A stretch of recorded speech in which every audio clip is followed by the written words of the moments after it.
sejam todos muito bem-vindos. Eu sou o Rafa Costa e estou aqui com o Marcelo Ferraz na nossa sala de edição. Salve, pessoal, tudo bem? Mac, PC ou Hackintosh, quais as possibilidades e custos-benefícios para se montar uma ilha de edição? E aqui na nossa oficina, para conversar a respeito disso, nós chamamos Dario Roncho, arquiteto especializado em animação 2D e motion graphics. Muito obrigado, legal aí falar com vocês aí. E Felipe Baez, proprietário da Creative Beast em Praga, na República Tcheca. E aí, galera, valeu, vamos quebrar o pau aí sobre esse negócio. E aqui com a gente também, Marcelo Porto, System Designer, proprietário da Soft Fluid Solutions em São Paulo. Mais uma vez, muito feliz de estar aqui com vocês, galera. Vamos nessa.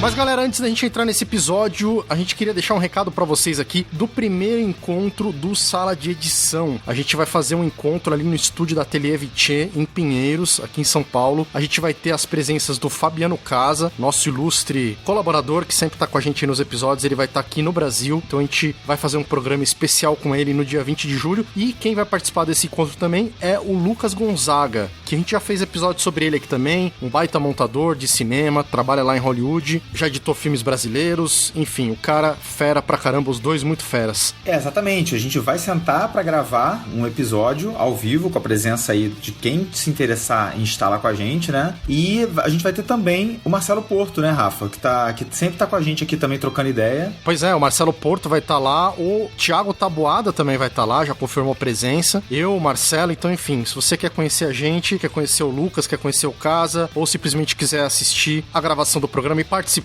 também, que vai ser ao vivo, vai ser dentro do estúdio, a gente vai passar um microfone, fazer algumas perguntas, algumas interações, então se inscreva, contato@saladeedição.com.br, as vagas são limitadas, mas o encontro não fica só por aí, essa é a parte da manhã, vai ser das 10 às 12 horas que a gente vai gravar esse episódio. De tarde a gente tem um workshop do Casa, não é isso, Marcelo? Pois é, o Casa, aproveitando que está aqui no Brasil, ele preparou um workshop para falar sobre a questão de carreira internacional, trabalho de diretor, como é que o trabalho de montador lá em Hollywood, e trouxe os insights dele para dividir com o pessoal. E ele mandou pra gente um áudio explicando como é que vai ser isso.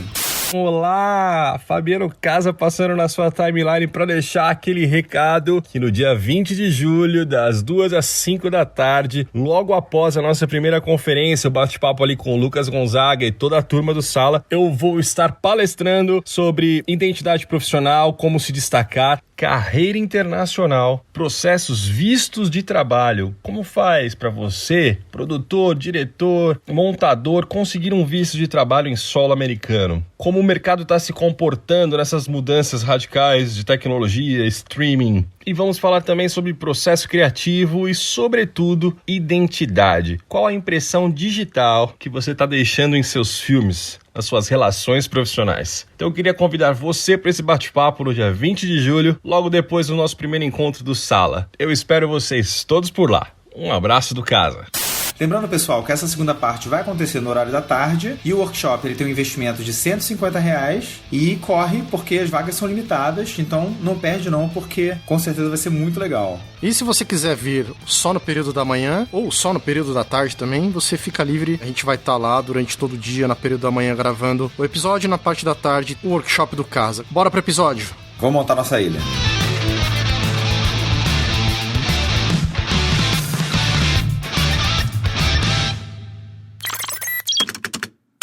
O que se precisa para se montar uma máquina de edição? Porque, obviamente, a gente vai ter 1 milhão de configurações possíveis para todo tipo de editor. Mas o que é fundamental, segundo o que vocês acham, para uma máquina de edição de vídeo? Eu acho que é a grande dúvida, né? Porque quem pensa, né, em editar vídeo, e a edição de vídeo a gente já tem discutido aqui, faz um tempo já tem se tornado cada vez mais popular, né? E necessária para várias profissões, inclusive, né? Só que ainda é uma área que requer uma estrutura mínima maior, né, do que o que a gente está acostumado com outras funções de trabalhos, né, por aí. Então exige uma máquina mais forte. E aí eu acho que surge, realmente, acho que todos nós já tivemos essa dúvida um dia, né, por onde eu começo, né, como é que eu monto, que máquina eu compro, que software eu uso, né, porque tem essas questões também, né. Eu adicionaria um pouco mais na pergunta também, que tipo de editor você é. Você é o editor que vai pegar os seus vídeos das suas viagens, vai fazer um vídeo, vai colocar no YouTube e você não vive disso? Ou você vive disso e cobra R$100 por vídeo? Ou você vive disso e cobra o preço mais profissional? E tudo isso vai influenciar, né, também. Total. Inclusive, a gente tem aqui o Dario, que a gente já apresentou aí pra vocês, né? O Dario Roncho, aliás, eu descobri que é Roncho só agora. Eu tô falando Oncho há 2 anos já, Dario. Quando eu vou te apresentar, agora pelo menos eu já sei, eu vou falar o seu nome certo. Mas o Dario, ele é especializado mais em animação 2D, né? Animação 2D e motion graphics, né, Dario? É isso que você tem feito, né? Sim, é o que eu tenho feito mais ultimamente. 3D não é muito o universo onde eu trabalho. Eu sei as exigências, mas não é o que eu faço. Mas é um tipo de ilha que exige bastante, né? Eu acho que até por isso que você acabou aí... porque a gente te apresentou aqui como animação 2D Motion Graphics, mas a real é que o Dario, ele tá... É até difícil definir, né? A gente tava conversando aqui em off, né, Dario? Você se denomina um fuçador, né? Eu diria que você já é um técnico de TI de vídeo, porque pelo tanto que você já sabe. Mas o Dario, ele monta ilhas, ele monta Hackintosh, ele monta Mac, ele conserta Macs também, né?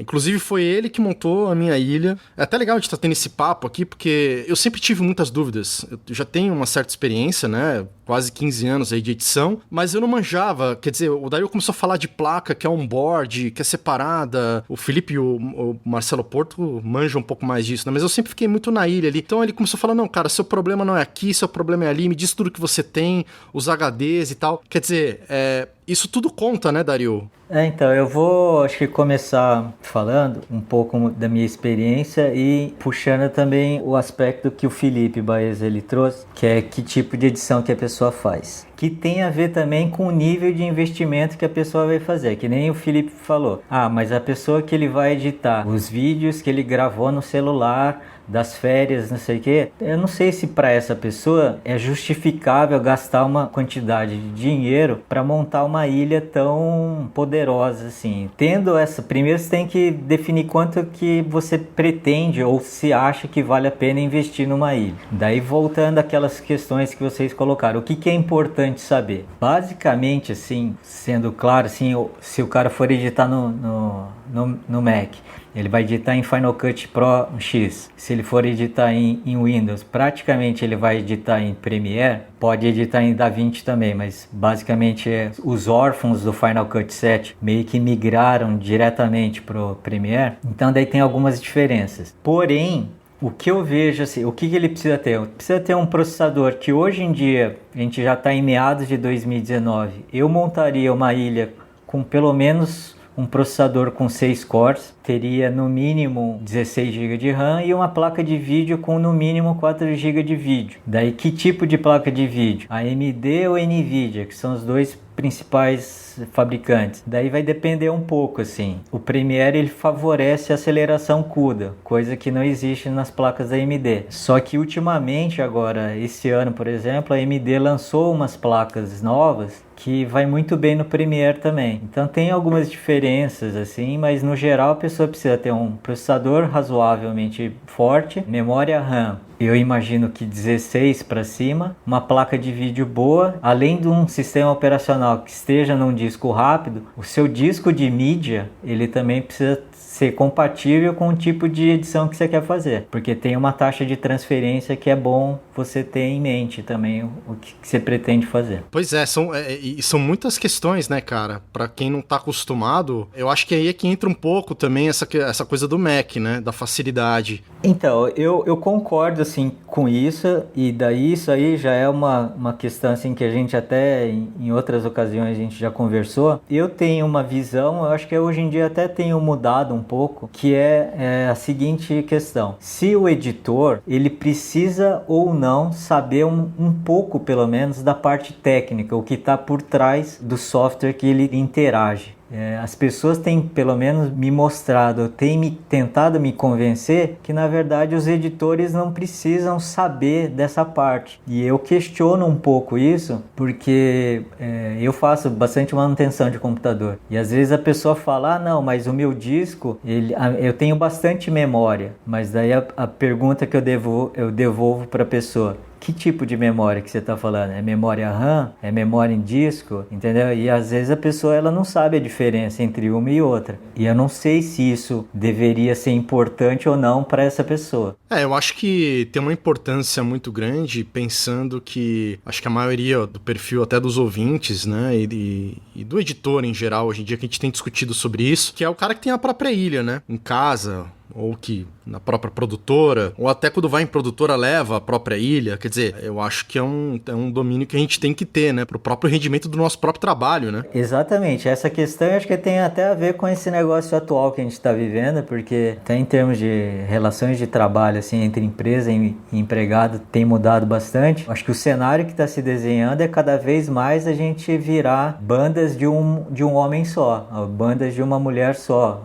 enfim, bandas de uma pessoa só. Então, para esse tipo de perfil de profissional, eu acho que é bom a pessoa entender um pouquinho, até para deixar de ser meio que enganada um pouco, assim, sabe? Pelas pessoas que vendem coisas para elas. Eu vou dar um exemplo bem simples. Se você for hoje, as pessoas que são fora de São Paulo, eu não sei se vão entender, mas as pessoas que são aqui da cidade de São Paulo, existe uma região aqui em São Paulo que é a região da Santa Efigênia. É um lugar que tem uma concentração muito grande de lojas de eletrônicos. E se você for lá hoje, agora, em meados de 2019, se você for comprar uma memória para computador e disser que eu preciso usar essa memória no Mac, eu garanto que vai ter muitos vendedores que vai te dizer o seguinte: ah não, mas é que para Mac é mais caro. Até hoje. Se vale do desconhecimento, né? Muitas vezes é a mesma peça. Exatamente a mesma peça. Agora, me diz uma coisa, você tem montado Hackintoshes? Você tem montado PCs, ilhas de PC? O que você tem feito, assim? Quando você vai indicar, você tem indicado mais Macs? Como é que tá essa demanda aí pro teu lado? Eu tenho, por exemplo, para vocês terem uma ideia, a minha ilha atual, ele é um Hackintosh. Mas, num outro lugar, eu ainda tenho um Mac Pro, o ralador de queijo, parecido com o que você usa ainda. E é uma máquina, assim, super boa, super útil até hoje. É uma máquina que foi produzida em meados de 2010, ou seja, ela tem 9 anos, e é uma máquina que ela dá pau em um monte de máquina atual, assim, hoje em dia. Mas ela foi modificada, Dario? Ou não? Ainda é a máquina de 2010? Não, ela já foi bastante modificada, mas ela é uma máquina com um rendimento muito parecido com uma máquina atual, se você souber que tipo de componente você precisa atualizar. A gente inclusive fez quando ele me passou a ilha e orçou comigo e tal, a gente fez uns testes, né, Dario? Você me mostrou lá. O rendimento da minha máquina que você montou só perdia para os novos iMacs Pros da época,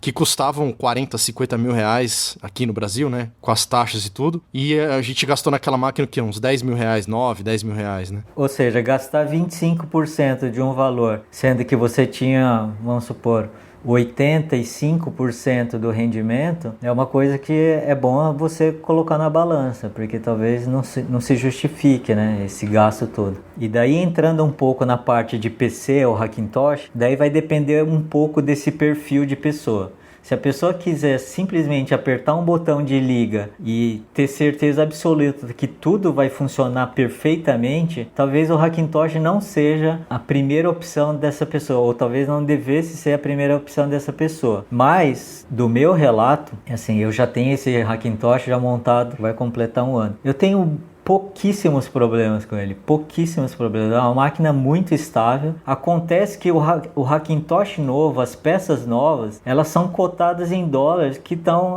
beirando a 4 e alguma coisa. Então, você comprar às vezes uma máquina usada, talvez seja uma solução para muitos editores que ainda usam iMac antigos ou usam laptops e querem começar a editar com uma ilha mais potente, talvez às vezes vale a pena. O que a gente precisa ter um pouco de noção assim é o seguinte: por exemplo, uma pessoa vai lá e compra um Mac Pro usado dessa geração de 2010. Eles me perguntam: se eu comprar uma máquina agora, essa máquina vai durar 5 anos? Não sou eu que vou determinar isso. A Apple acabou de anunciar a próxima versão do sistema operacional, que é o 10.15. E ela, nos requisitos de sistema, ela já deixa meio que claro que a minha máquina, por exemplo, que eu uso, não terá suporte oficial para o 10.15. Isso não quer dizer que não vai rodar, mas não é uma máquina que a Apple ela vai dar suporte oficial. Eu já vi gente testando placa de Thunderbolt 3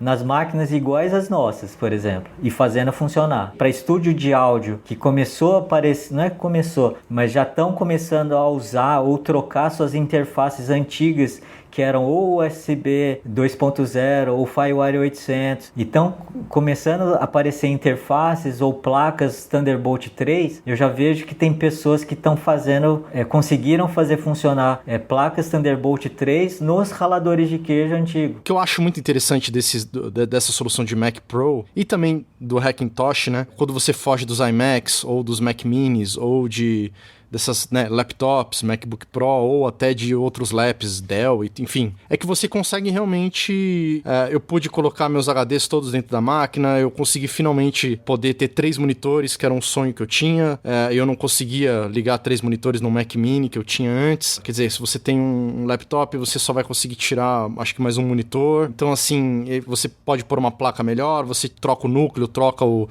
né, que é, inclusive, vamos aproveitar aqui e entrar no assunto, o que a Apple acabou retomando com esse lançamento do Mac Pro, né? O que você achou desse lançamento do Mac Pro e da volta dessas questões modulares? Eu vi sobre o Mac Pro novo. Para mim, agora, já não muda muito, assim, a Apple, o fato dela lançar máquinas desse tipo. Porque agora eu já caí fora do perfil de pessoa que consegue comprar esse tipo de máquina.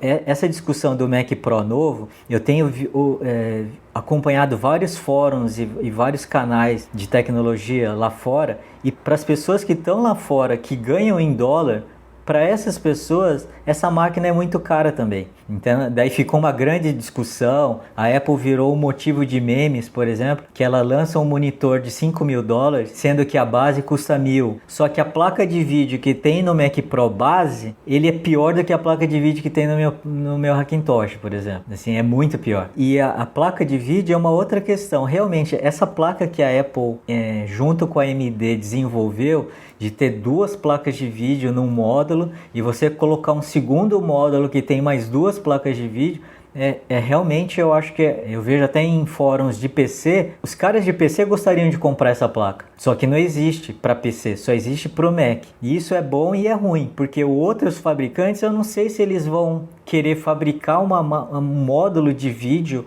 para ser colocado no Mac Pro, porque quantos módulos ele vai vender desse módulo de vídeo? 1.000? 500? Talvez eles não vendam isso. E daí, será que vale o investimento de engenharia, de criar um produto novo para ele vender 500 unidades ou 200 unidades? Daí talvez isso aí está restrito. Do mesmo jeito que foi restrito no caso do Mac Pro lixeirinha, por exemplo. Não existiu nenhuma placa de vídeo depois que a Apple lançou. A lixeirinha, a Apple lançou com 3 opções de placa de vídeo.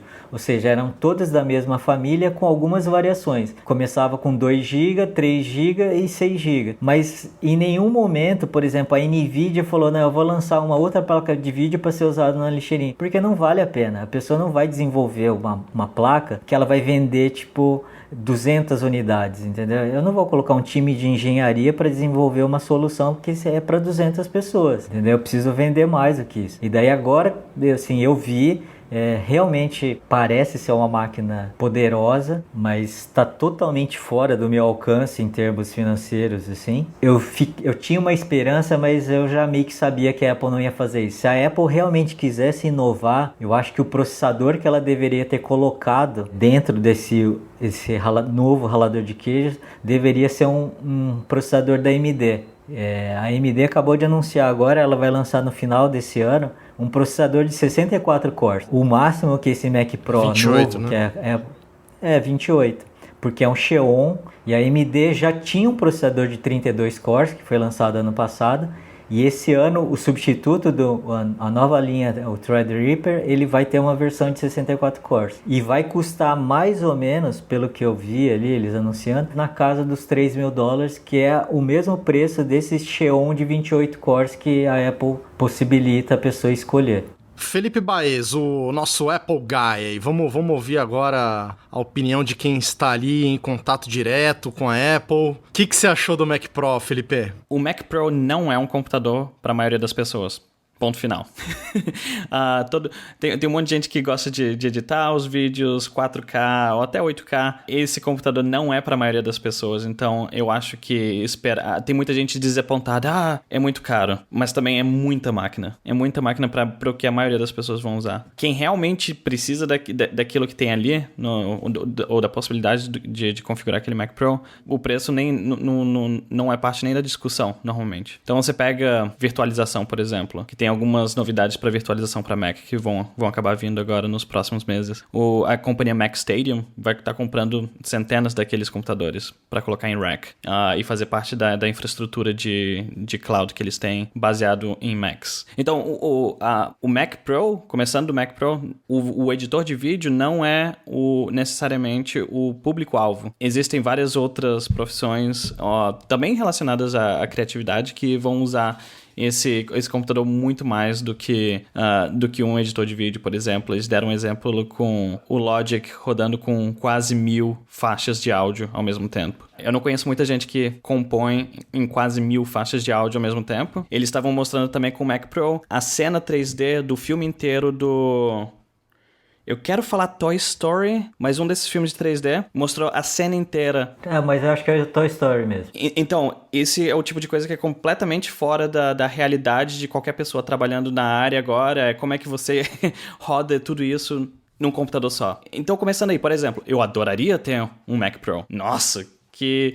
Tem um computador que ele mais não me serve. Eu não uso o suficiente para precisar daquele computador. Pois é, esse é o ponto. É uma coisa, de fato, é bem isso, né? Eu tava ouvindo também alguns outros podcasts gringos e tal, e eles falando sobre isso, né? Que na verdade pode até ter sido um erro da própria Apple nisso daí, que talvez, não sei se varzeou o termo Pro, né? Quer dizer, você começou a ter muita coisa Pro que o iPad Pro, tudo bem, o iMac Pro não é barato, mas não é tão caro assim na gringa. Ainda agora, principalmente você comparando aí com o Mac Pro, né? E de repente eles vieram com Pro, né? Então dá uma vontade, óbvio, eu também sinto essa mesma coisa e te olha aquilo, fala, meu Deus, imagina isso na minha mesa, né? Mas de fato, justifica eu pular de uma máquina que, sabe, que eu tô editando bem, ou às vezes um Mac Mini novo pra nós editores, réis mortais, né? E isso me fez lembrar, porque a galera tá metendo muito pau nessa coisa dos raladores e tal, até perguntar pro Marcelo Porto, porque eu lembro que quando eu entrei na área, eu lembro muito bem dos lançamentos desses últimos Mac Pros, né, que foi, na verdade, quando foi pra Intel, eu acho, que saiu do G5 e virou só Mac Pro, né? Antes era G5 que chamava e virou Mac Pro, que foi de 2006, né? 2006 até 2012 ou 2013. Isso também não era algo muito acessível, né? Eu não lembro de ter ninguém em casa que tivesse um Mac Pro, um ralador daquele. Você ia encontrar nas grandes produtoras, aquelas máquinas, né? Eu fui encontrar na minha faculdade, né? Quer dizer, a gente que se acostumou mal, achando que poderia alcançar qualquer tipo de nível de consumo da Apple, como é que é isso? Não, eu penso o seguinte, de fato é isso que você falou, o Mac Pro, o primeiro modelo lá, o 2006, realmente ele era bem mais caro do que a média dos computadores da Apple. O problema é que a relação do dinheiro mudou nesses últimos 10 ou um pouco mais do que 10 anos. E o que eu percebo é também isso que você comentou da faculdade. Se você tem a possibilidade de criar um produto que é acima da média, né, ou muito acima da média, e você tem pequenos nichos que têm capacidade para comprar essa máquina, e elas estão dispostas a comprar essa máquina, por que o cara vai produzir 1 milhão de peças para ganhar 1 milhão de dinheiros, vamos dizer assim, se ele pode produzir metade e ganhar o dobro? Então, quer dizer, existe uma demanda para essa máquina, existe um mercado, é um mercado muito reduzido, né? Mas é aquilo, é igual, sei lá, o cara que fabrica o Rolls Royce, entendeu? Você não vê o Rolls Royce rodando por aí em todo lugar, entendeu? Quem tem grana, quem precisa, quem acha que precisa de um Rolls Royce, paga por aquilo e tem um mercado. Só que quando o cara vende um Rolls Royce, ele tá vendendo, sei lá, 200 outros carros, né? A relação de valores é mais ou menos essa. Então, eu vejo que é eu acho que a maior crítica que os usuários, né, os fãs, vamos dizer assim, porque a Apple não tem usuário, né, a Apple tem fã. E... eu não sou um fã, apesar de ser um usuário mais ou menos... o senhor é um fã, sim, que eu sei. Eu gosto, mas não sou fã, né, já fui mais, né, eu acho que, assim como todos nós nessa discussão, acho que a Apple desvirtuou um pouco a história, né? Tá quase um mundo paralelo a essa brincadeira. Mas, voltando ao início da discussão, sim. Se você for pensar que é uma máquina muito acima da média, existe uma possibilidade dessa máquina durar 10 anos, assim como durou o Mac Pro que a gente tem. No começo ele era realmente muito caro. No começo ele tinha especificações muito altas, quer dizer, você não tinha um desktop ou uma workstation que tivesse 2 processadores, que esses processadores fossem de nível de servidores, que tinham um alto poder de processamento, que não eram processadores de entrada, que eram processadores do meio da linha de processadores para cima, e que tinha memória diferente, que sempre teve interfaces diferentes, né? Os primeiros Mac Pros tinham o FireWire 400, que não existia em lugar nenhum, e verdade. Foi uma revolução, e depois veio o FireWire 800, depois Thunderbolt, quer dizer, eles sempre foram muito inovadores. É que a relação do dinheiro mudou. Se a gente continuasse com essa mesma relação, não ia ser fácil comprar uma máquina dessa, mas ia estar mais próximo da realidade, exatamente. Ou seja, hoje em dia é mais chocante mesmo, é mais dispara essa relação do que era lá atrás. Não, lá atrás era mais viável. Por exemplo, eu lembro que assim, tinha um comportamento que me desagradava muito, e até no começo da nossa discussão aí a gente comentou, o que você chama de ilha, né? Então, quando o Final Cut começou a se popularizar, as produtoras falavam, vamos comprar uma ilha. Vai lá na Finac, compra um Mac Pro e uma caixinha com Final Cut e a gente tem uma ilha agora. E aí o cara, quando começa a editar, ele começa a perceber que a ilha não é só o computador, né? Aquilo que você falou. Se você é um editor um pouco mais... já precisa de alguns recursos, por exemplo, você sente falta de ter 2, 3 monitores. Então o cara que comprou o Mac Pro lá na loja de departamento não levou isso em consideração. Naquela época, por exemplo, você era muito refém de um monitor broadcast. Hoje a gente tem monitores melhores, mas sempre o seu terceiro monitor era um monitor de vídeo, porque tinha uma referência de cor, tinha uma referência de qualidade, tinha uma referência para ver se não ia bater, se não ia flicar, se não ia... né? Então, você tem outras necessidades. Você precisa ter uma boa caixa de som, por exemplo. A ilha de edição, ela tem uma referência diferente para cada pessoa. Então, se você de fato é um cara, por exemplo, que usa um DaVinci, que precisa corrigir cor em 4K ou em 8K, que precisa de vários canais, várias máscaras, e tem perfil para essa demanda, essa máquina te atende, essa máquina te justifica. Eu vejo aqui, por exemplo, a gente atende algumas finalizadoras e alguns birôs de correção de cor, os caras têm lixeira com gabinete externo para pôr placas, né? E várias outras placas de vídeo, DSP, processadores, placa de fibra, tudo que a Apple infelizmente percebeu que não ia caber dentro de uma lixeira, né? E graças a Deus não foi uma máquina que foi para frente. Demorou até para a Apple fazer uma nova versão, mas para quem trabalha com o ralador ou para quem gosta do ralador, foi uma pena, porque é uma máquina que poderia atender uma gama de editores muito grande se as novas gerações de fato substituíssem as anteriores e fossem viáveis, né? Tanto é que hoje em dia, se você pegar a sua máquina, você vende facilmente por 7, 8, dependendo da configuração, 10 mil reais. O que você compra hoje em dia que tem 10 anos que custa o mesmo preço que custava 10 anos atrás? Nada. Uma casa, uma boa casa. Só. Carro de 10 anos não vale o que custava lá atrás, sei lá, não dá, não me passa nada na cabeça uma coisa que tem 10 anos custar o mesmo preço que custava quando você comprou novo. Aí eu pergunto, isso tudo, né? Você tava falando dos preços e tal. Não é uma coisa que joga a favor do Mac Pro? Quer dizer, até voltando um pouco pro Dario aí. Quer dizer, você tem uma máquina, se você pagar aí, pegar essa de entrada aí, tacar o quê? $6 mil, né? Então, por exemplo, eu vejo nas minhas peças aqui, até quando o Dario montou a máquina pra mim, ele falou, não, fica tranquilo, tranquilo, porque a minha grande questão era, a gente não sabia na época, né, Dario, se o firmware do 5.1 ou a gambiarra lá da placa-mãe ia aceitar no Mojave, que tava pra ser lançado e tal. Acabou que aceitou. Agora vamos ter esse problema com Catalina, ou seja, a todo ano fica esse frio na barriga. Se chegar no momento que a máquina fala, olha, parou, não vai dar, porque o Final Cut, que é o que eu uso, ou eu vou pro DaVinci, ou enfim, se eu quiser continuar no Final Cut, o Final Cut lá pelas tantas, ele fala, olha, se não tiver tal sistema operacional, não dá pra instalar o mais novo, e aí ferrou, porque se você vai fazer um trabalho em equipe, né, enfim, você parou ali, e não dá pra gente parar, né.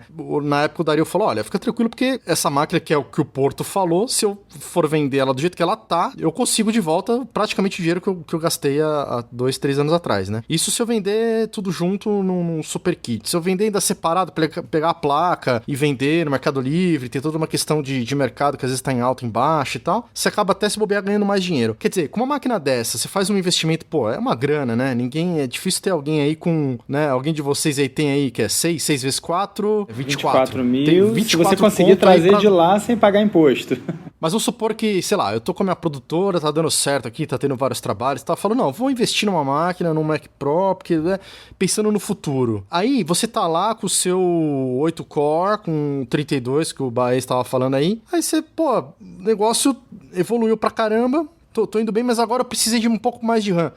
Bom, primeiro que tem 1 milhão de slots, né, pelo que eu vi ali. Você não precisa nem vender o que você tem pra colocar mais, né? Mas se você quiser, enfim, trocar um núcleo, alguma coisa, é uma coisa que eu penso que a longo prazo pode valer a pena. É que assim, a gente tem que entender duas coisas. Primeiro é a sua real necessidade hoje e no futuro próximo. E depois é a relação de custo-benefício da máquina, considerando que a Apple impõe uma obsolescência programada em cima da versão do OS. Né? Esse é o problema, é saber se vai continuar a mesma relação de obsolescência. Exatamente. Né? Eles felizmente fizeram uma máquina muito boa, que é o Mac Pro antigo. Vai saber se essa continua na mesma. Exatamente. Né? A única forma que eles estão conseguindo de enterrar esse Mac Pro e forçar as pessoas a comprar outra coisa é bloqueando o OS. Pois é, Porto, mas assim, essa questão da obsolescência programada, a gente acompanha que você tem atualizações que dispositivos Apple muito antigos continuam funcionando. Me dá a impressão de que, na verdade, eles tentam segurar o máximo possível. Na verdade, eu entendo que existe na indústria essa questão da obsolescência, mas me dá a impressão de que eles tentam segurar ao máximo até o momento que existe, sei lá, esse sistema operacional precisa de uma tecnologia X que o dispositivo não tem. A questão não é essa, porque você pode ter drivers. Então, se você é o fabricante do OS e o fabricante do driver, se você quiser, você faz driver para aquilo que você quiser, você é o fabricante. É diferente, por exemplo, se eu sou o cara da AMD e não quero fazer um driver para o cara inventar um jeito de usar a placa da lixeira num PC, entendeu?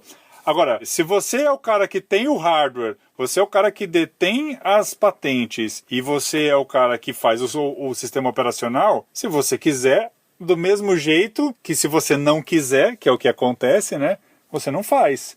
Porque tanto o Dario pode confirmar comigo, a versão 2009, ela é quase o mesmo hardware do 2010. Só que o 2009 não roda High Sierra e o 2010 roda. Por quê? Então, daí até voltando um pouco a essa discussão sobre valor, preço, no Mac Pro 2013, o lixeirinha, quando ele lançou, depois eu fiquei pensando logo depois do lançamento, por que eu não gostava do Mac Pro lixeirinha? Na verdade, acho que o que eu não gostava, principalmente, era do sufixo Pro, porque ele mudou totalmente como era o sufixo Pro nas máquinas anteriores da Apple. O que me incomodava mais era o fato de você não poder mexer posteriormente na máquina que você configurou. É lógico que hoje em dia você conhece que dá para você comprar a lixeirinha de 4 cores e colocar um processador de 12 cores, por exemplo. Você consegue fazer isso, mas não é uma coisa muito fácil de se fazer. Mas você acredita que eu vi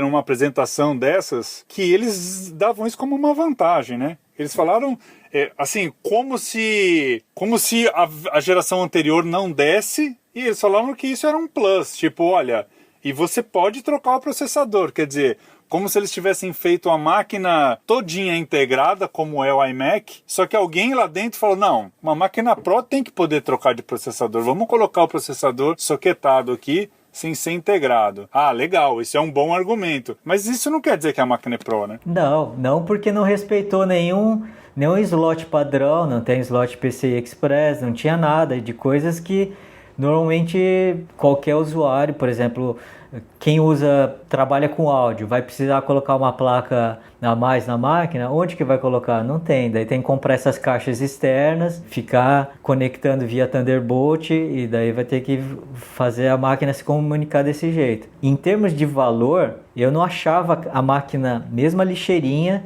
e do mesmo jeito que eu falei que o ralador novo não é uma máquina para mim, que eu não vou comprar uma máquina de $6.000, mas eu não estou falando que a máquina por si só ela é cara. Porque se você for montar um PC, um Xeon, uma placa de vídeo para receber esse processador e montar um PC, o preço é muito parecido. O processador de 28 cores que a Apple possibilita você configurar essa máquina, só o processador custa $3.000. Se você for numa loja de informática nos Estados Unidos e for comprar só o processador custa $3.000. Então não é assim o valor que, por exemplo, que nem eu falei do monitor. Na verdade eu acho a base do monitor, eu acho $1.000, eu acho caro. A base do monitor que basicamente é a mesma base que o meu monitor da Dell faz. Que ele tem regulagem de altura e ele pivota o monitor. Só que se você for olhar esse monitor de 6K que a Apple lançou, que tem todas as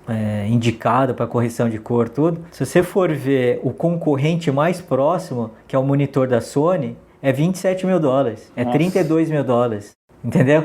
E daí nisso eu acho que a Apple pelo menos não fez a besteira de continuar naquele pensamento que aconteceu no modelo da lixeirinha, que é criar uma caixinha fechada, que se você olhar em toda a linha de hardware da Apple, é toda uma caixinha fechada agora que você não mexe mais. Por exemplo, qualquer laptop da Apple, todos os componentes, eu vou repetir, todos os componentes são soldados na placa-mãe. Se você tiver um problema com a sua porta USB, a pessoa tem que trocar a placa-mãe inteira. Tem que trocar a placa-mãe. Não precisa nem ter problema. Se você achou que comprou com 8 GB e agora você quer pôr mais 8 GB, não vai.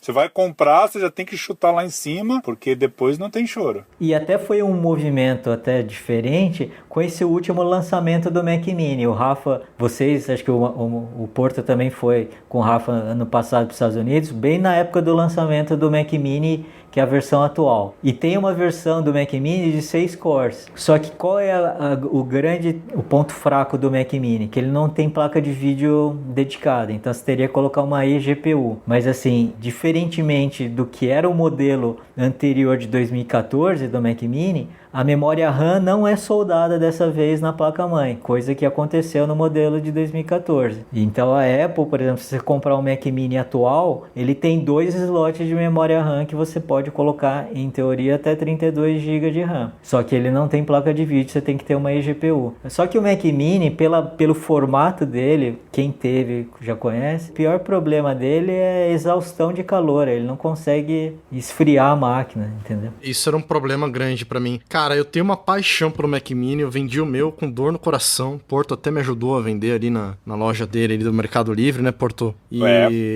Mas Eu gosto, cara. Eu acho que pra mim, pessoalmente, eu não conseguiria ter de novo um Mac Mini, por mais que tivesse até essa eGPU aí, porque realmente essa coisa por exemplo, os monitores, as saídas são tudo Thunderbolt, teria que comprar outros monitores porque até tem agora, se não me engano, 4 Thunderbolts no novo Mac Mini, que daria pra ligar 3 monitores, mas aí você já não consegue, sabe, tipo, quer colocar um RAID, fica naquele mesmo problema do Mac Pro lixeirinha, né? Você fica travado ali, isso me irrita um pouco. Você quer colocar uma placa, que nem eu tava com umas soluções, o Dario me deu uma solução bacana aqui nesse ralador antigo. Eu tinha uns HDs antigos, mas que tinha eSATA, quer dizer, a gente achou uma placa eSATA, resolveu, os HDs usei por um bom tempo aqui, tinha uma velocidade bem legal, ela era maior do que o FireWire 800, né, se eu não me engano. Porto pode me corrigir aí, o próprio Dario também, não lembro exatamente, mas enfim, era uma velocidade. Sim. Eu tinha os cabos, quer dizer, eu conseguia conseguir reutilizar. Então você consegue trabalhar com o que você precisa, né? Que nem você estava falando aí, Dario, da coisa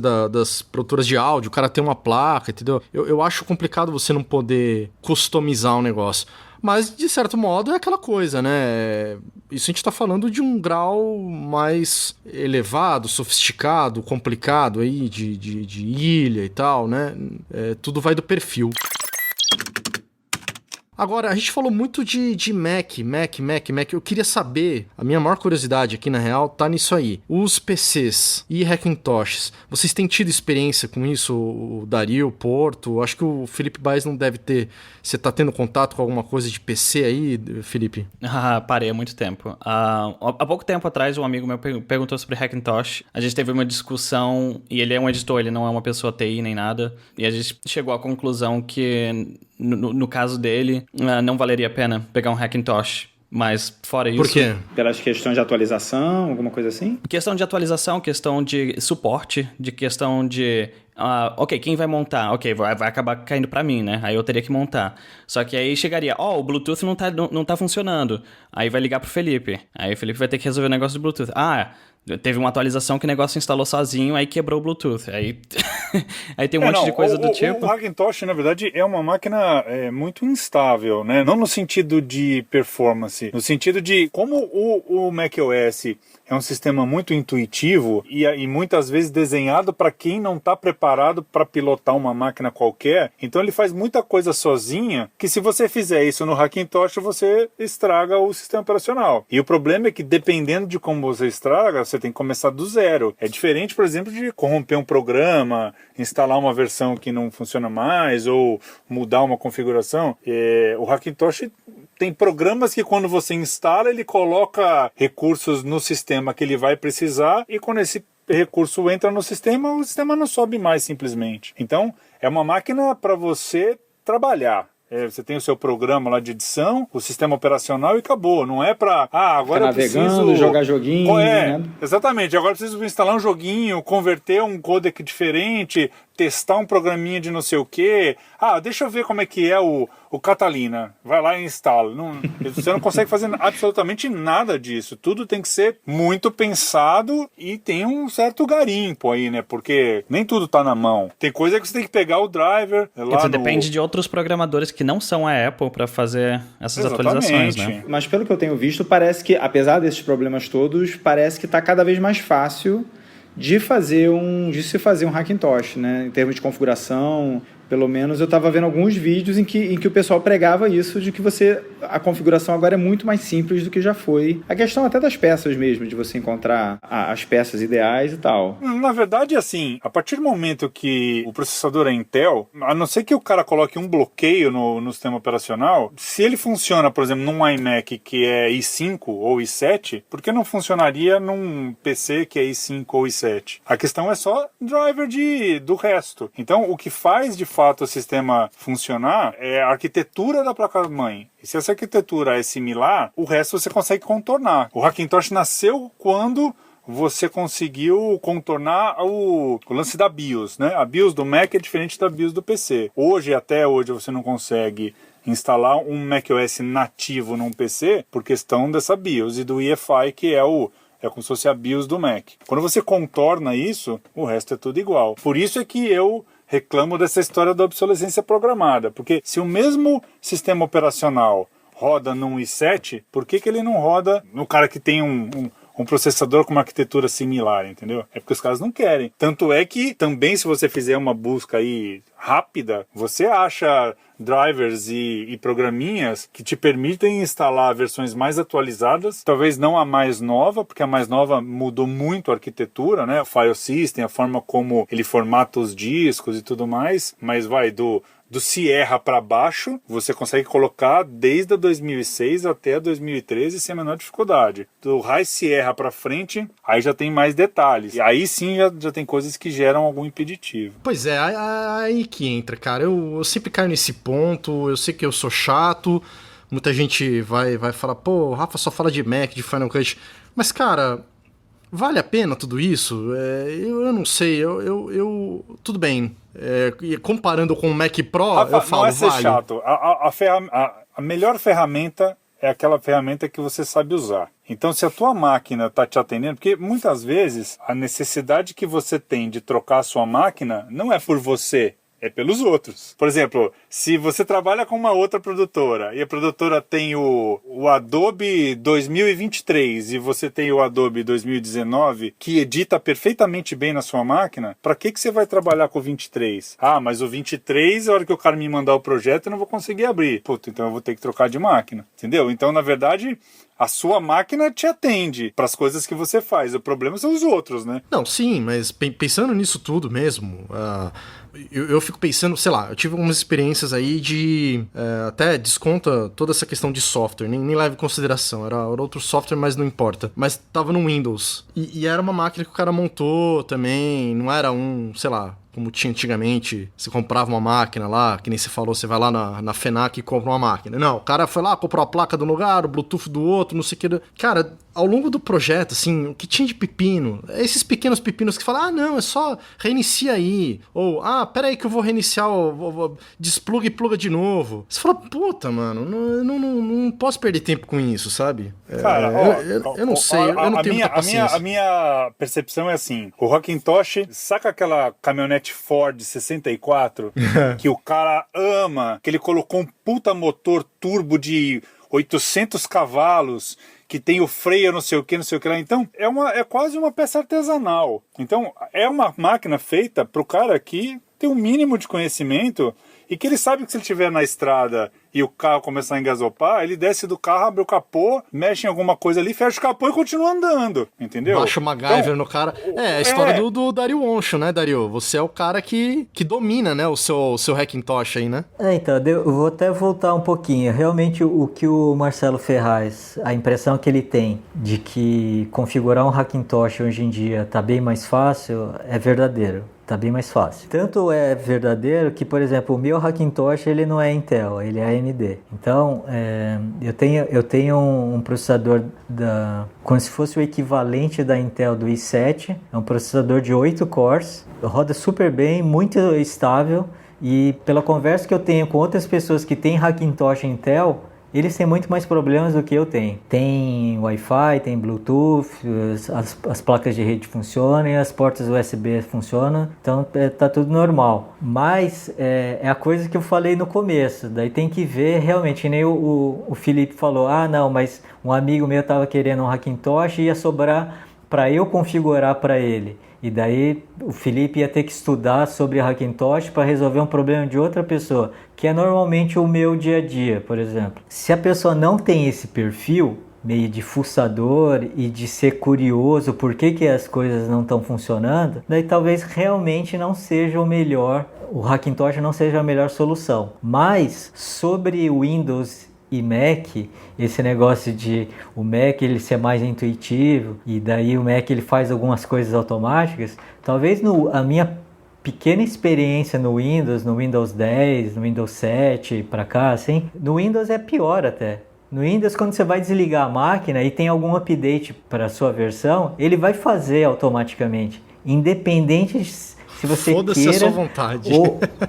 ou não, você vai ter que esperar aqueles 5 minutos lá e ele vai, antes de desligar, ele vai fazer o update, queira você ou não. No Mac você vai lá, você pode desligar, eu não quero fazer, ignora, e daí tal versão do sistema não vai rodar mais, ou tal versão do programa não vai rodar mais, mas é uma escolha tua. Agora no Windows você não pode mais, se você quiser rodar o Windows e tiver ele licenciado, ele tiver na internet, você vai ter que passar por esse processo ali de tempo em tempo. Não tem como você, talvez até tenha de um nível de conhecimento de Windows que eu não tenho. Normalmente você é muito mais escravo da otimização no Windows do que no Mac. E você ainda corre o risco de ter o mesmo resultado depois do upgrade que você tinha no Hackintosh, né? Não, Porque isso aí... mesmo o Windows rodando hardware certificado com o software feito para ele, às vezes a Microsoft vai lá, dá uma escorregada, você atualiza e ele estraga a máquina da mesma forma que o seu Hackintosh estragaria. Né? Que o Hackintosh faria. Então. Não, isso tem bastante. Em 2019, acho que no final de 2018 e agora em 2019, a Microsoft soltou 2 updates. Um deles desconfigurou várias coisas e teve caras que são gamers, eles perderam várias configurações e depois do update a máquina começou a se comportar pior do que estava um dia antes, assim. Daí a Microsoft teve que fazer um programa para a pessoa conseguir voltar para a versão anterior que ela estava. É muito mais sério esse tipo de coisa, assim, no Windows do que no Mac. E aí vem a pergunta, entre então Windows, um PC, o sujeito tem lá a grana, eu vou comprar PC, tá determinado, é o budget que ele tem, o orçamento que ele tem, ou ele gosta mesmo, é fuçador e tal. O que leva ele a fazer uma máquina, um PC ou um Hackintosh? A diferença de custo não tem, certo? É conforto. Você consegue responder por que um cara torce pro São Paulo e não torce pro Corinthians? Não dá pra explicar, é porque o cara gosta daquilo, ele se identifica com aquilo. Não, tudo bem, mas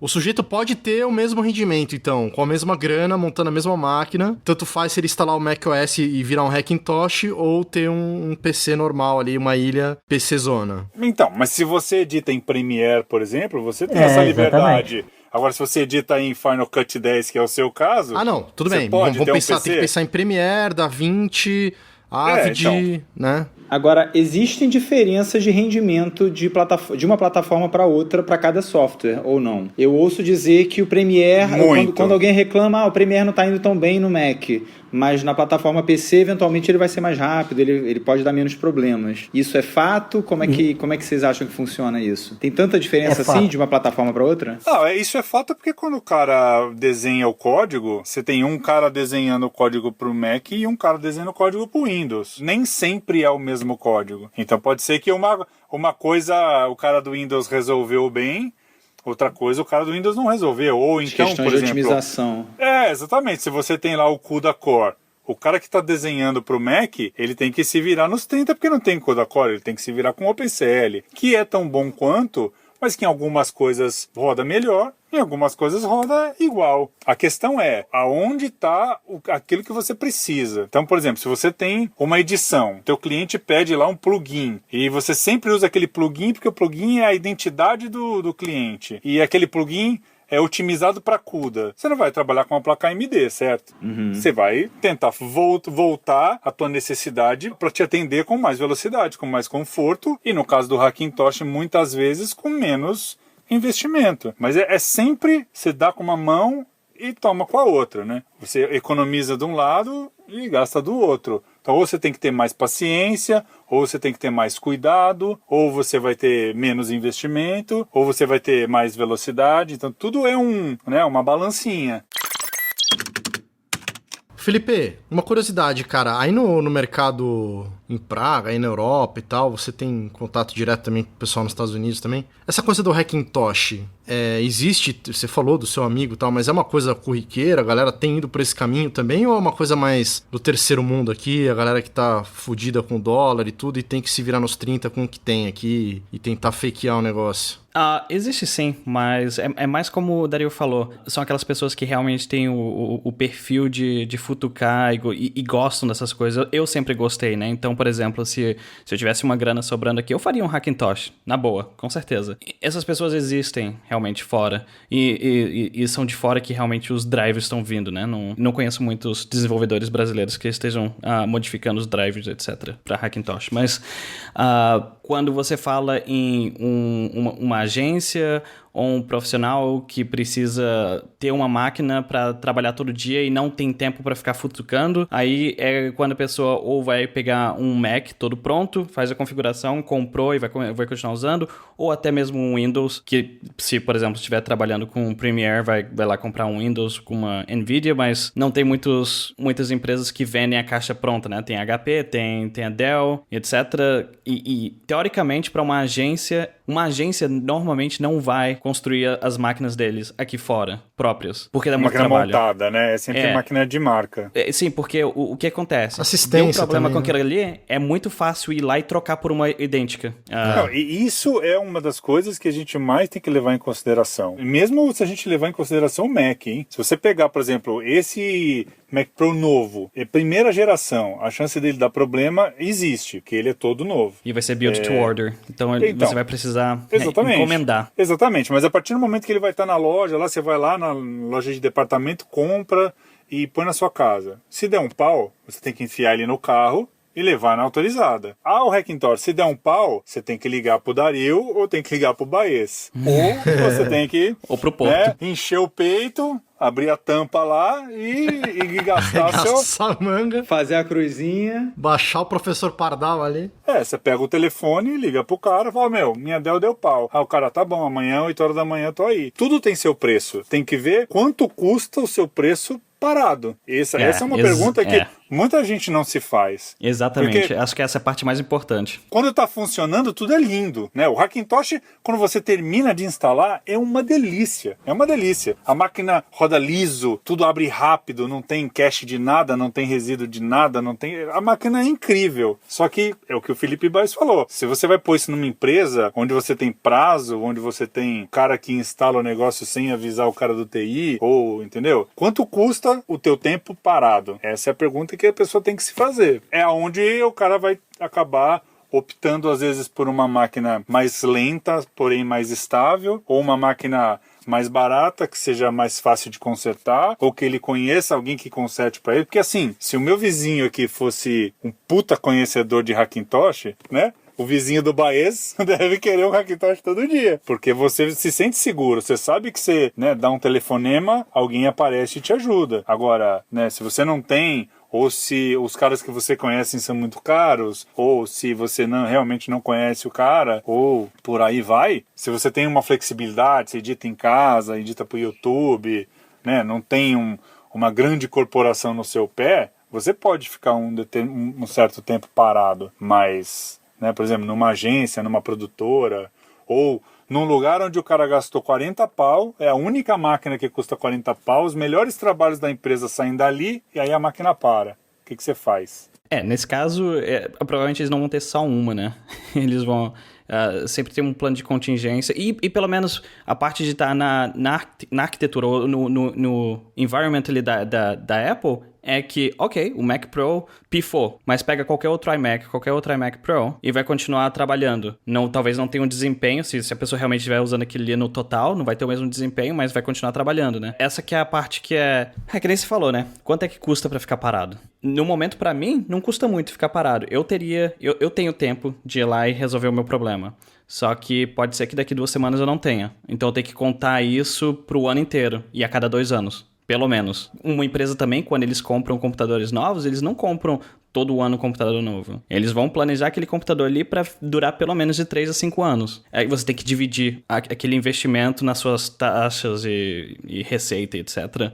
Então os computadores, eles são trocados em empresas grandes a cada 3 ou 5 anos. Então você planeja... o custo de depreciação. Isso. Custo de depreciação do produto. Agora, um Mac Pro desse... ou um iMac Pro, ou um PC com uma configuração bem poderosa, financeiramente, a depreciação vão ser 3, 5 anos, só que você vai continuar usando aquele computador por muitos mais anos, né? Não, e o ponto cara, as experiências que eu tive com os meus Macs é que, cara, você perde muito pouco dinheiro neles. Você usa pra caramba. Aconteceu com o meu Mac Mini. Eu usei meu Mac Mini 7 anos, tudo bem, o dólar pulou na época era 2,5, agora quando eu vendi tava 4. Eu gastei na época 2,5 e vendi meu Mac Mini por 3,5, cara, 7 anos depois. É bizarro isso. Isso é bizarro, é bizarro. Então, assim, quer dizer, e é o que a gente tava falando, se eu vender meu Mac Pro agora, ou uma lixeira também não tá desvalorizada, um iMac, qualquer, né, um laptop bem cuidado, vai comprar um laptop bem cuidado de uns anos atrás, não tá tão barato assim, quer dizer, tá mais, eu não sei a conta exata, mas é pouco dinheiro que se perde. Eu não duvido você achar logo mais, sei lá, no fim desse ano ou no começo do ano que vem, lixeira mais barata do que o ralador antigo. Eu também não duvido. Não, aí no caso da lixeira eu acho que é uma coisa mais fora da curva, mas se você pensar em MacBook Pro, em iMacs, em Mac Minis, eu acho que vai mais nessa regra que eu falei. Realmente o Mac com Pro... certeza. Com certeza. Não, eu tô falando porque é uma coisa fora da curva, né? É uma coisa que vai fugir do que normalmente é a regra. É capaz de eu ir e voltar pro Brasil pra vender o meu iMac aí, que pelo jeito eu vou fazer mais dinheiro, então. Vale muito a pena. Se vacilar, ele paga a passagem. Não, e o inverso é verdadeiro, né, cara? Quantas pessoas aí, se você fizer o cálculo, a real é que se você pegar um MacBook Pro aqui na mais alta configuração, meu amigo, você pega a grana que você ia gastar nesse MacBook Pro, você compra uma passagem, vai pra Flórida, fica lá uns 5 dias na Disney, paga hotel, paga a passagem, paga o seu MacBook Pro e você gastou o mesmo dinheiro. Paga imposto na entrada, você pode declarar na alfândega que você vai pagar 50% e ainda vai ficar mais barato do que comprar na loja. O laptop tem uma vantagem que a última atualização aí das regras da Receita, você consegue dar entrada como item de uso pessoal, mas nem sempre foi assim, né? E nem sempre é fácil. A Apple tem uma política, que eu também não sei quanto tempo vai durar, de garantia internacional. Essa regra já foi e voltou algumas vezes para MacBook e para iPhone. Hoje em dia a garantia é internacional full. Então, quer dizer, se você comprar o seu iPhone ou o seu MacBook nos Estados Unidos, a garantia vai ser coberta aqui no Brasil, ou em Praga, ou em qualquer outro lugar. Isso é o que ainda te dá um pouco de segurança e te permite fazer isso, porque o último MacBook, a versão Touch Bar, é bem mais bugada do que as anteriores, e quem não se beneficiou desse lance da garantia internacional, teria dado um grande tiro no pé, né? Eu sei que o Dario tem uma opinião meio forte disso daí, né, Dario? Você tem tido problemas com vários MacBooks novos da galera, né, Dario? Então, a minha opinião sobre essa geração atual do MacBook Pro é o seguinte: ele foi lançado em final de 2016. A primeira geração, a Apple já colocou todos os componentes já soldados na placa-mãe, porém a primeira versão tinha um conector, onde as assistências técnicas tinham que comprar uma máquina específica, caso você tivesse algum problema com o seu computador. Na assistência técnica que tivesse essa máquina, você poderia conectar a placa-mãe para recuperar o conteúdo do disco. A partir da versão 2017, que é do mesmo modelo, a Apple tirou esse conector, ou seja, nem isso agora você consegue mais fazer, ou seja, você não consegue recuperar mais seus dados. E a Apple ela tem tido muito problema com o teclado. Ela já está na 3ª ou 4ª versão. Para ver como é um teclado problemático, a versão atual do MacBook Pro, que a Apple acabou de lançar, acho que faz 3 semanas, ela já está na lista de um recall que a Apple já tem do teclado. Ou seja, o MacBook Pro que ela acabou de lançar já está na lista de teclados que podem dar problema. Eles estão bem fininhos, né, cara? Eles têm essa tecnologia butterfly que eles chamam, né? Que o botão quase não aperta, né? Ele quase não anda, na verdade, né? E ali, eu acho que o meu conselho é, se a pessoa não precisa de um MacBook Pro agora, não compre, porque a Apple provavelmente em 2020 vai lançar uma versão nova, porque de 4 em 4 anos a Apple ela troca o modelo. Como ela lançou no final de 2016, provavelmente em 2020 a Apple deve lançar o novo modelo de MacBook. Estão comentando que parece que vai ser uma versão de 16 polegadas, alguma coisa assim. Só que vai ser a primeira versão também, que é a coisa que o Marcelo falou antes, mas se puderem evitar, melhor. Agora, pra gente encerrar aqui, a gente já tá meio extrapolando no tempo aqui. O Felipe tá na madrugada lá de Praga. Vou pedir pro Felipe segurar mais um pouquinho. Eu queria, inclusive, a opinião sua sobre isso, Felipe. Nessa questão dos iPad Pro. Eu sei que você você disse pra gente que comprou um iPad Pro e tem usado o LumaFusion nele. Eu sei que o Marcelo tem usado, você vira e mexe fala sobre ele, sobre as atualizações aqui nos nossos grupos. Eu tava até ouvindo uma discussão lá com o Bradley Olsen ou no Final Cut Pro Radio lá esqueço sempre o nome dele, como é que chama o apresentador? Richard Taylor. O Richard Taylor, que a gente conheceu lá no Summit, e mais os outros caras que estão sempre carimbando ali, e eles estavam falando sobre essa expectativa que tá cada dia mais possível se editar em iPads, e agora com o iPad Pro, que você tem caneta, você tem, né, toda uma estrutura maior, dá para conectar USB, sai para tela, para monitor externo e tal. Como é que você enxerga isso? Será que a gente vai ter umas ilhas logo mais em iPads, cara? Eu diria que vai ter uma versão de edição que vão ser feitas em iPads. Eu não acho que seja aquela coisa muito complicada. Eu acho que vai acontecer muito que as pessoas vão começar uma edição num iPad e vão terminar ela num computador, por exemplo. Ou, por exemplo, ao invés de ter um computador poderoso, vai estar usando alguma tecnologia na cloud, tipo Bebop, que eles têm os PCs deles nos servidores deles. Se você tiver uma conexão de 20 megabits ou 30 megabits, você consegue editar direto no hardware deles, ou seja, o computador que você tem mesmo, não importa muito o desempenho, porque você vai estar usando o desempenho do computador deles. Acho que tem boa parte de edição que está indo nesse caminho. De novo, não para todo mundo, não para todos os casos, mas acho que vai existir e vai continuar evoluindo. O que eu fico pensando, por exemplo, no teu próprio caso, você tem o seu canal do YouTube, né? Vamos dizer que você tá vivendo disso, enfim, consegue se virar, ou só tem demandas desse tipo de edição e tal. Já é possível, por exemplo, você fazer um conteúdo inteiro no seu iPad Pro com o LumaFusion, não? Sem dúvida. Uma coisa que eu sentiria falta pessoalmente são os motion templates.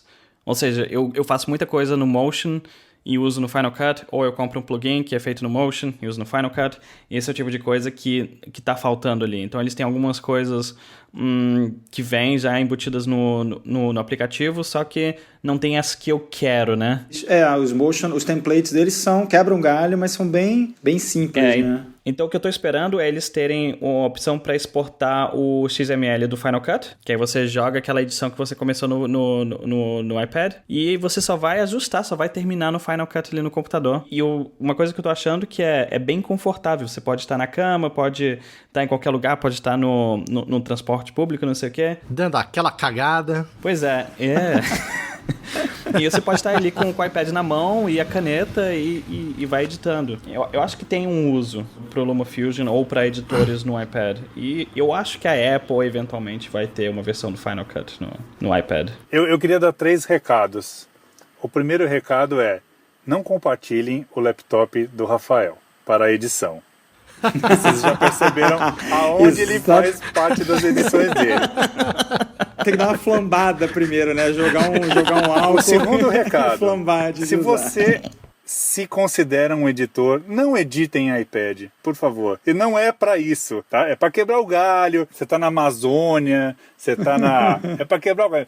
Editor tem que usar computador. Na verdade, editor tem que usar ilha para editar. Eu discordo disso. Eu acho que se você conseguir entregar o que você precisa entregar, não importa onde você esteja fazendo. Então, é o que eu falei. Se você estiver numa situação fora do seu cotidiano, o quebrar galho te ajuda a não te comprometer. Agora, não vamos falar, o Baez edita no iPad Pro, vou comprar o iPad Pro que eu vou começar a editar no iPad Pro agora, porque ele também edita. É uma coisa pra quebrar o galho, ou é pra aquilo que você falou, pra começar, ou se você precisa começar num lugar onde não dá pra ter a sua ilha, coisas desse tipo, entendeu? Eu concordo, não comprem só porque outra pessoa usa. Exatamente, fazer uma edição no set, fazer uma pré-edição no set de filmagem, fazer uma pré-edição com o diretor ali do lado para ver um continuismo. Tem situações em que se encaixa muito bem, mas não é uma ilha de edição. Ótimo ponto, eu vou levantar aqui uma coisa que com certeza vai acontecer no iPad por causa do iPad OS, a nossa nova versão do OS pro iPad, né? Você vai ver a possibilidade das pessoas estarem fazendo ingestão de mídia direto no set, direto no iPad. Isso aqui com certeza vai acontecer. Por exemplo, imagina, você conecta ali um hub e joga os HDs e os seus cartões de memória da câmera. Joga ele para começar a copiar para dentro do iPad, para os HDs externos. E ali nele mesmo você começa a colocar os metadados, você começa a fazer logar, você vai colocar os seus favoritos. Na hora que você chegar no lugar que você precisa chegar para colocar no computador, já tá tudo logado e você pode começar realmente a editar. E tem o esquema da bateria também. Um iPad vai durar, em geral, mais tempo do que um laptop na bateria vai durar. Dario Roncho, qual a sua opinião sobre tudo isso de iPads Pro? Então, tem um canal no YouTube sobre fotografia Eu vi outro dia exatamente essa discussão. Tyler Stallman? Não, chama Art of Photography.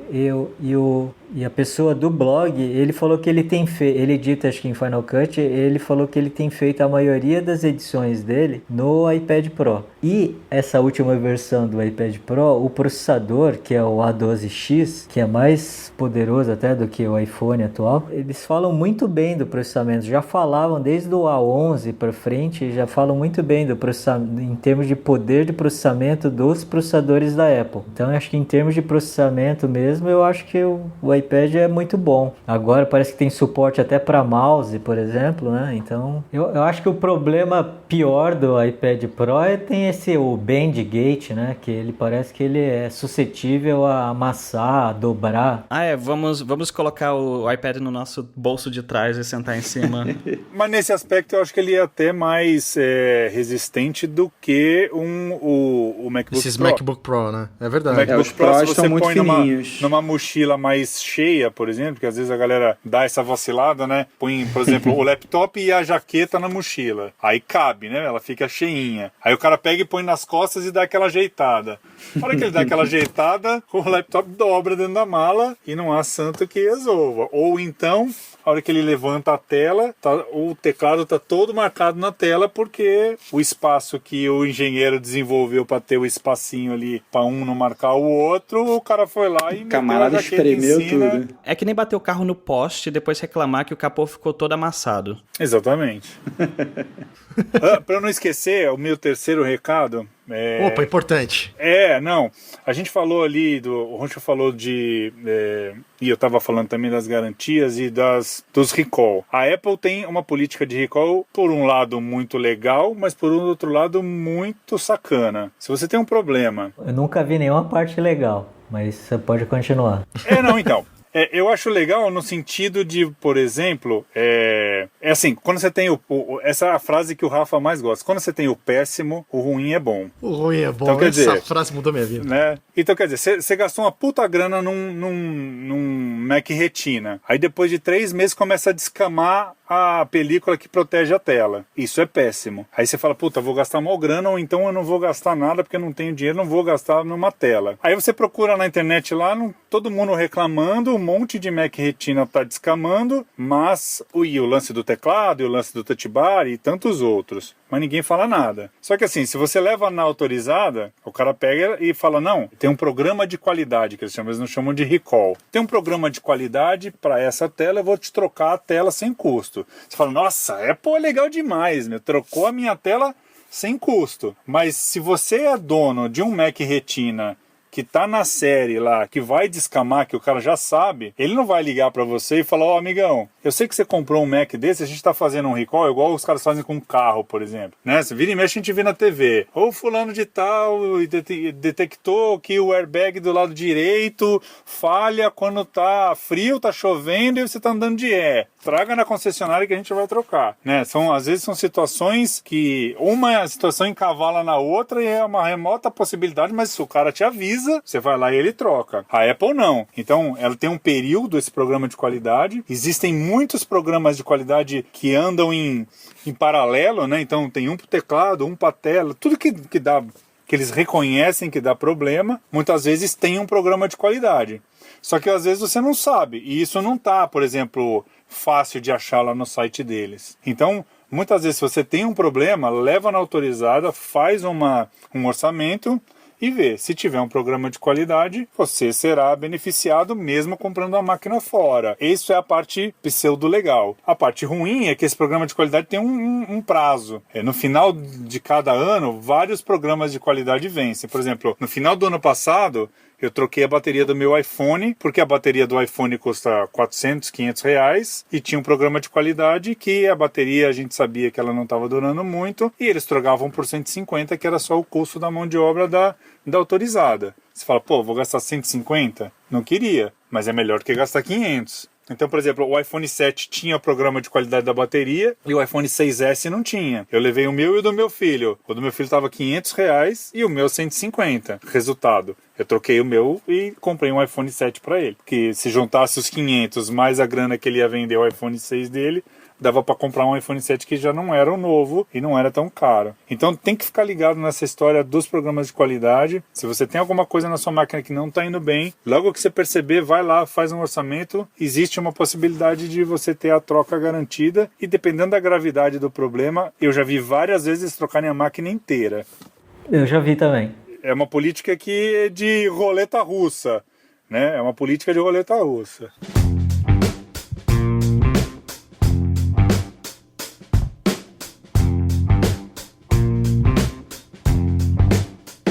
Galera, vou puxando o encerramento aqui, a gente já extrapolou um pouco o horário. Felipe, obrigado aí por ter segurado até agora aí. É sempre uma dificuldade aí a gente arrumar um horário que o Felipe não avance na madrugada. Tá o quê? 6 horas pra frente aí, é isso?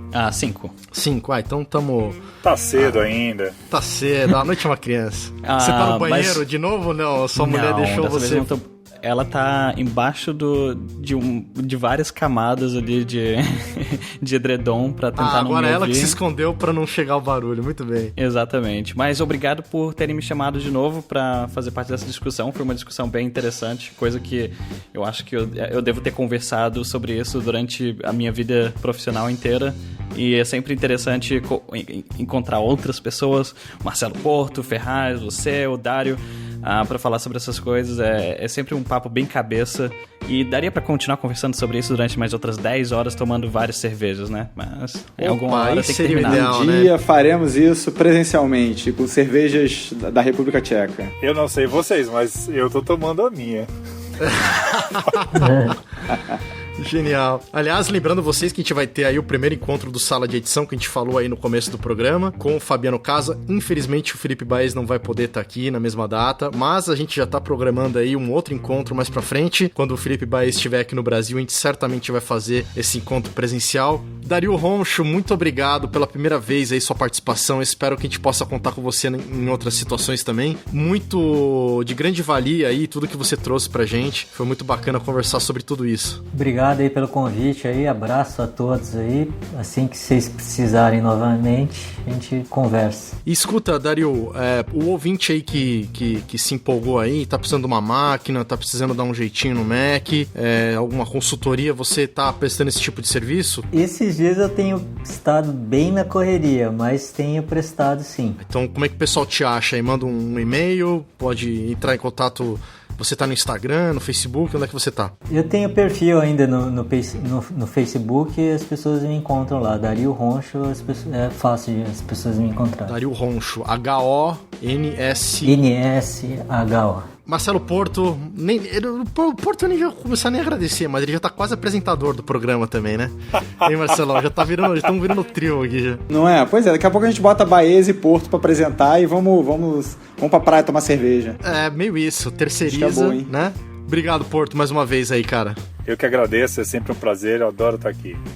Enfia aí um quarto recadinho, que é importante, depois você bota na edição lá. Não deixem quem vai comprar laptop desses novos e mesmo iMacs, custa muito baratinho, não deixe de comprar garantia estendida da Apple. Opa, importante, né? Isso é muito importante. Caiu a ficha aqui agora. É um custo-benefício bom, não é um negócio caro. Já vi muita gente se salvar e tem muito problema, assim como o Dario falou, tem muito problema que aparece depois do primeiro ano, exatamente. Então quem tem a garantia estendida, fica tranquilo, inclusive por conta de que se agora a Apple optou por colocar tudo soldado na placa, se você perde um componentezinho, exatamente, se você perde um componentezinho, você tem que trocar uma placa inteira. E uma placa inteira depois do segundo ano custa, às vezes, metade ou mais do preço do computador. Então, não deixem de comprar o plano de garantia estendida da Apple. Maravilha, obrigado aí pelo quarto recadinho. Marcelo Ferraz, vamos encerrando então aqui, lembrando pros ouvintes, né, Marcelão, que a gente tá aí com as inscrições abertas ainda do workshop do Fabiano Casa, junto com o nosso primeiro encontro ali, que a gente vai gravar o programa ao vivo, lá no estúdio da Ateliê Vitché. A gente já tá soltando as artes aí pra vocês, todos os detalhes nas redes sociais. Não deixe de participar. Se você gostou desse programa, tá gostando do podcast, divulga a gente, ajuda a gente no Instagram, Instagram, no Twitter, no Facebook, no YouTube. A gente tá em todos esses canais sempre como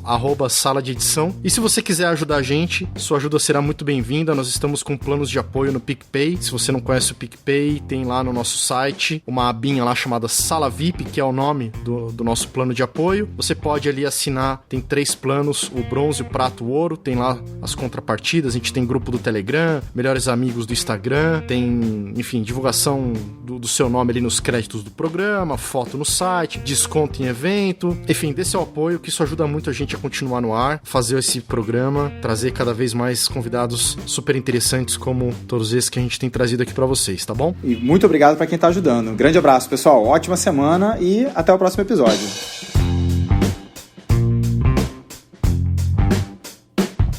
Vou encerrar a gravação, só o Dario aí que não tá acostumado, você encerra aí, fecha o arquivinho e manda pra gente, pode mandar por WeTransfer ou um link do Google Drive, você tem meus contatos aí, né? Tá bom, te mando sim. Vou te mandar um AF, viu? Não, tô brincando. Vou te mandar um OMF, tá? Já que é pra chutar, vamos chutar lá longe, né?